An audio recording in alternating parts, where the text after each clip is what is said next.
সকালে ঘুম ভাঙার পর কিংবা দুপুরের ভাত ঘুম পরবর্তী 1 কাপ চায়ের আবেদন ফুরোনোর নয়। বিস্কুট চায়ের এই কম্বো প্রায় সব ঘরেরই জনপ্রিয় স্ন্যাক্স আইটেম। সকালে বা বিকালের জলখাবারে অনেকেই চায়ে বিস্কুট ডুবিয়ে খেয়ে থাকেন, তবে এর আছে বেশ কিছু ক্ষতিকারক দিক। প্যাকেটজাত বিস্কুট বেশিরভাগ সময়ই পরিশোধিত চিনি দিয়ে ভরা থাকে।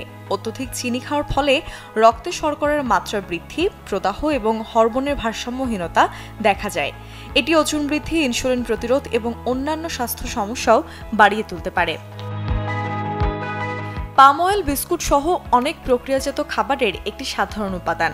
এটি বিভিন্ন স্বাস্থ্য সমস্যার কারণও হয়। এটি লিপিড প্রোফাইল ভারসাম্যহীনতা, প্রদাহ এবং ইনসুলিন প্রতিরোধে কাজ করতে পারে। তাই বিস্কুট কেনার আগে তাতে পাম অয়েল যোগ করা হয়েছে কিনা তা ভালোভাবে দেখে নিন। চেষ্টা করুন চায়ের সাথে তো বটেই, এমনি সময়ও এড়িয়ে চলতে। বিস্কুট বা কুকিজে ব্যবহার করা ময়দা, তেল বা বাটার, চিনি বাড়ায় ওজন বৃদ্ধির সমস্যা। মেদ বাড়ে স্থূলতা, কারণ এতে কার্বোহাইড্রেটের পরিমাণ থাকে অনেকটাই বেশি। তাই চায়ের সাথে বিস্কুট বা কুকিজ খাওয়ার অভ্যাস থাকলে তা বাদ দিন। এতে করে ওজন থাকবে নিয়ন্ত্রণে, কমবে স্বাস্থ্য ঝুঁকিও। Desk report, channel 24।